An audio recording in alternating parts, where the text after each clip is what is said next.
Hi guys, it's Electronic Underground here again, and this is part two of my musical influences and what inspired me to get into music.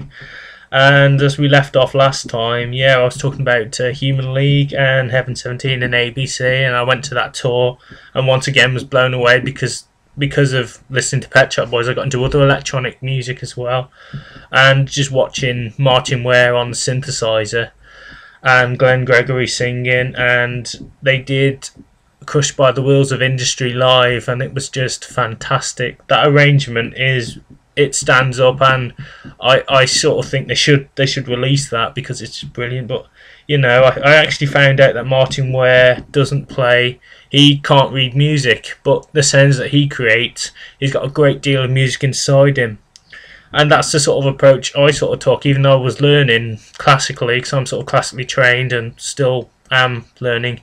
I took that approach, and I think that sort of helped me develop my skills, really. I thought, well, you don't have to be the best keyboard player, but if you can create some interesting sounds, you're halfway there, really, because it keeps your influences going. And sometimes you can be learning pieces, and they are vital because they improve your skill set.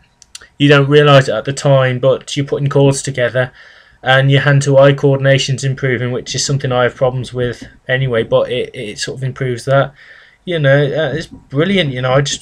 You sort of learn to play stuff by in your head. You think, I want to know how to do that, and then you start transferring that knowledge from the keyboard, from your head to the keyboard to the piano, and it's just great, yeah. So I got into them. I got into bands like New Order, Electronic, Heaven 17, Human League, recent band called Parallax. Little Boots, I have to say, is fantastic. I mean, I've seen her videos, and she's just amazing. She's a classically trained pianist also, and she got into synths. Howard Jones, God, I've seen quite a lot. But I think my next gig after that was, oh God, I can't remember now. I believe it would have been an 80s festival, but it might have been somewhere else. But anyway, I went to this 80s festival, and that was amazing. I actually saw Heaven 17 again there. There was Heaven 17, ABC, Go West, Belinda Carlisle, who I think was stoned or drunk. I love Belinda Carlisle, but I don't know, she just seemed a little bit out of it. It could have been jet lag, but she was slurring her words, and I think she was singing Circles in the Sand or something, and before she was like, well, she says, I knew I was going to make it when they started playing this in supermarkets and things, and she was slurring, and she almost tripped over the mic, and I thought, well, what's going on there? But, it was fantastic. I had a really good time. I said ABC were just brilliant, as usual. I mean, there's only Martin Fry now who's in the original lineup, and I think he had the house band with him, but it was just amazing, the enthusiasm that these artists sort of show, and which goes to show that these songs are evergreen. They'll always come round again. I mean, I'm not really a big fan of modern music. I mean, there are a few good songs if you're lucky, but I find it's all sort of manufactured, whereas with the 80s songs, people know them.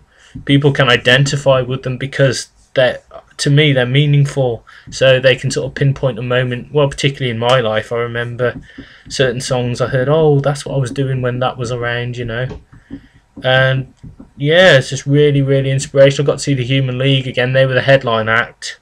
They did, I think, 40 minutes. It's sort of like a factory thing. You get a band to start off, they'll do, I don't know, 20 minutes, and then it'll just gradually increase. So it was a fantastic show, and it got me into a lot of bands I'd never heard of before. I mean, I'm a big fan of the 80s anyway, but it's like a journey of self-discovery, I think, when you're doing music, because you hear one thing and that'll lead you into something else, And then I think this showed in my playing, really, because I started to get better. I started to get enthusiastic. I thought, well, if these people can do it, a lot of them never learned to read music. A lot of them just went out and did it, and I thought, well, that's quite a brave thing to do, just to do it. And I think if you've got the enthusiasm, sometimes that's all you need. You might have a great deal of natural talent inside you anyway, which can come out, and it's like your own way of doing things. You might not necessarily have to take lessons. I mean, it does help if I would say recommend anybody, if you want to get into music, take lessons and find yourself a decent teacher, and really learn, but don't sort of restrict yourself to that path. Experiment with different chords, play around and have fun. Because when you're learning pieces over and over, it can be quite monotonous and parrot fashion, and you can have days where you just don't want to practice, even though it's probably good for you. Anyway, yeah, so that was pretty good. And then I saw Pet Shop Boys again. God, I'm just so biased. But I actually saw Bad Lieutenant before. They supported the boys at Birmingham, and Birmingham is such a nice arena. I think it was the NIA, or the NEC, I can't remember, but they're really, really nice people. I was about to go in, and she was like, "Oh, how you doing?" I said, "Oh, not too bad." She goes, "Oh, Bad Lieutenant are just finishing their set. You can go in a minute." I was like, "Oh, that's quite nice, And they were obviously made up of members of New Order. You had Bernard Sumner there, a few new members, and they did a lot of new tracks and old tracks. And what's quite interesting now is New Order have kind of, I think, reformed.